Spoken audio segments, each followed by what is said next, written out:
necessarily will be taken. Right.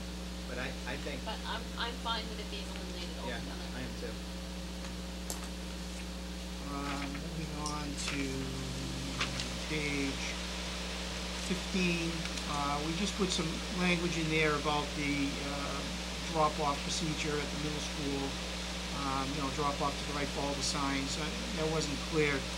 Being a new guy, I was kind of asking Mr. Callahan, how does that actually work? And maybe we should put some language in there, particularly for our 6th grade parents coming up for the first time. They might want to know that. So. I believe you have a problem in that area. And that a lot of parents drop their kids off way down the end, and the kids are then crossing the street into the traffic. And most times there's not a teacher way down, where you come right into the road.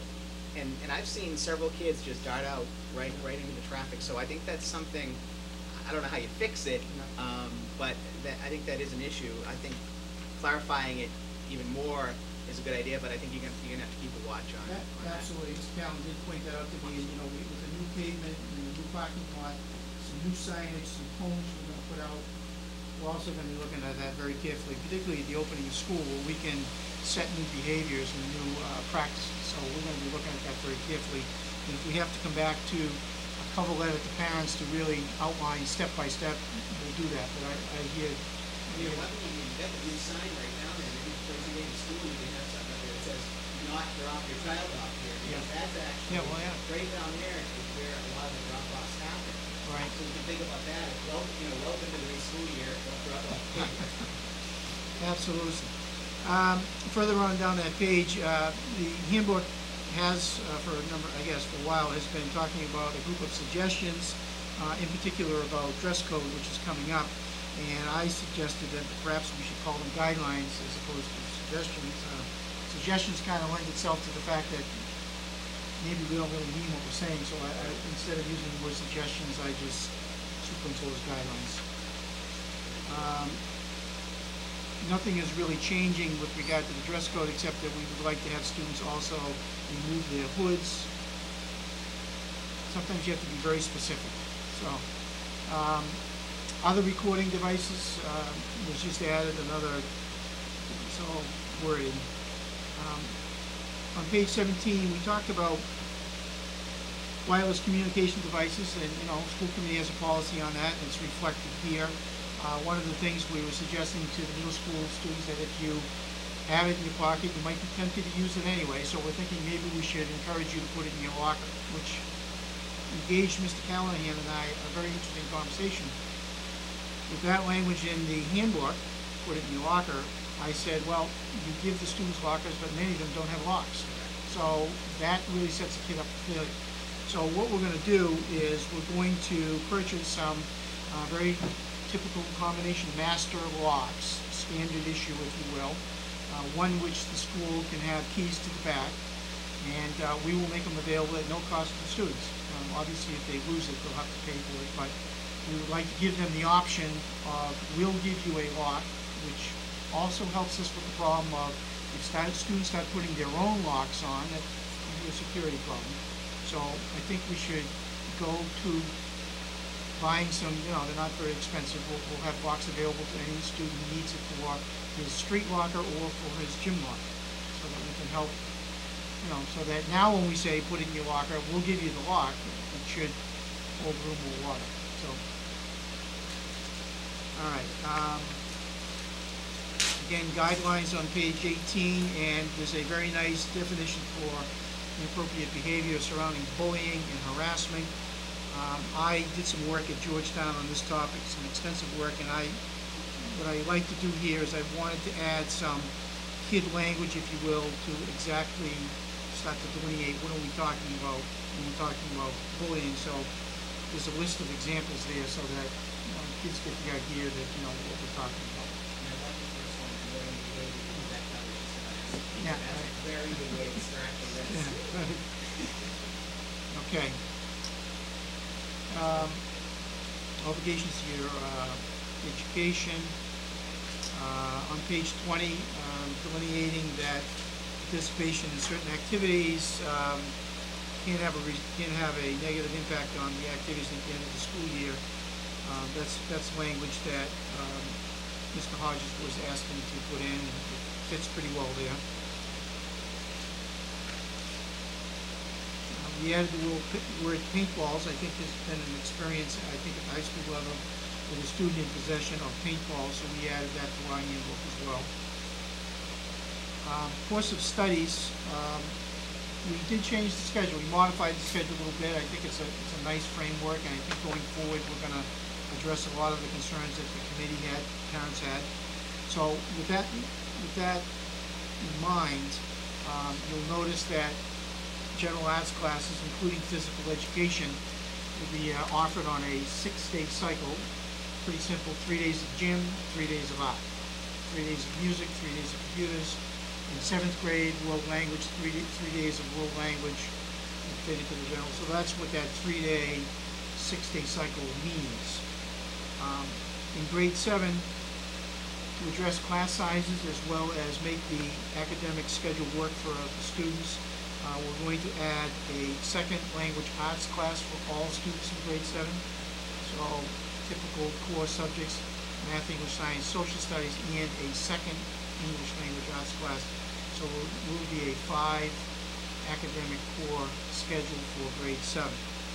We're hoping to have the grade 7 English language arts program as well as the grade 6 with reading added to the grade 6 schedule form a 2-year reading, writing, literacy program, if you will, for all students. So that's why in grade 7 it's highlighted that Language Arts 2 is actually a new course that we're going to develop and offer for kids in grade 7. So the first one is still going to be basic language arts, vocabulary, sentence structure, etc. And the second one might be a literature course, American novel course, something like that, a creative writing course. Well, what we really are very cognizant of here is keeping the student in mind. Okay, now, typical 7th grade student has 4 academic subjects, and now all of a sudden he has a second English class. So what we want to do is we want to have those 2 ELA teachers work carefully and closely collaborating together. So we want exactly what you said, except over 2 periods. So typically you could say one teacher might focus in on the writing aspect and the other one might focus in on literature. But of course we don't want to see this to be too separate. We want it to be integrated enough so that from the student's point of view he's getting an hour and a half worth of ELA, but it's not necessarily an extra whole subject. So we're looking for a more integrated ELA program in grade 7, which will offer a stronger writing component, but also keep the grammar, the literature in place as well. So the plan is to have it a block, per se, for those two kind of meld together where Well, possible? for scheduling purposes, most of the students it's going to be 2 separate teachers, and it will be in their schedule 2 separate classes. Obviously, because of the scheduling nature, some students might have the 2 classes back to back, which makes the collaboration between the 2 teachers even more important. But we're not going to set it up at this point as a double block for all kids, because there's some other things in the schedule that would prevent that from really working very well. But it does get our foot in the door for a longer block period down the road for middle school.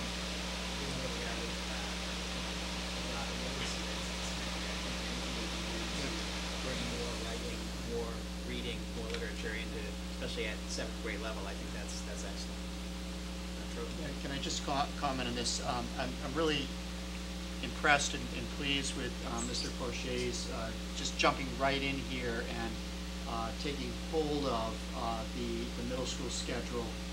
The committee is aware, and I know the parents, the community is aware that this past year things were quite challenging with not having sufficient focus on instruction. And just to add a little more detail to what John has said here, we are adding in grades 6, 7, and 8, in addition to physical education, going back to increasing the number of periods, but also adding a health class. So we're going on the 6-day rotation, 3 days of it'll be physical education and health, and then 3 days of the general arts. The other thing to point out is adding time in the 6th grade is the reading. This year, I believe students had 2 periods a week on reading. So we're now bumping that up to a full core. Again, as John said, with a real emphasis on the literacy piece. And then we'll continue that and expand on it in the 7th grade, where there'll be this double language arts. We'll still retain the world language, and we're not quite sure yet, are we, with whether that'll be both French and Spanish, or will students be making a choice, or? The schedule that we've worked on very hard the last few weeks is that the matrix allows us to do many different things. For example, in grade 7, we can very easily offer all 7th graders the opportunity to take world language, 3 days on, 3 days off. We can also offer them both French and Spanish, half a year of French, half a year of Spanish.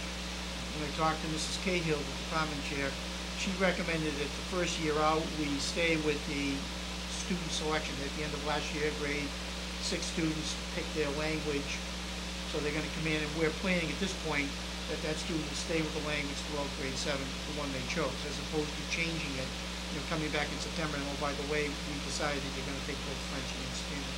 So that's a discussion that's ongoing, truly like a light switch. At the end of the first semester, I can flip the schedule over, and all kids, they won't even have to change their schedule. The teacher just literally goes to another room, and they could all take French and Spanish, they could take the other language. We're a little worried about how much time they would lose in that language that they chose. But of course, that's a good argument for moving that kind of exploratory program to the 6th grade level, where they can actually take a little bit of French, a little bit of Spanish, and perhaps another language that we might want to introduce.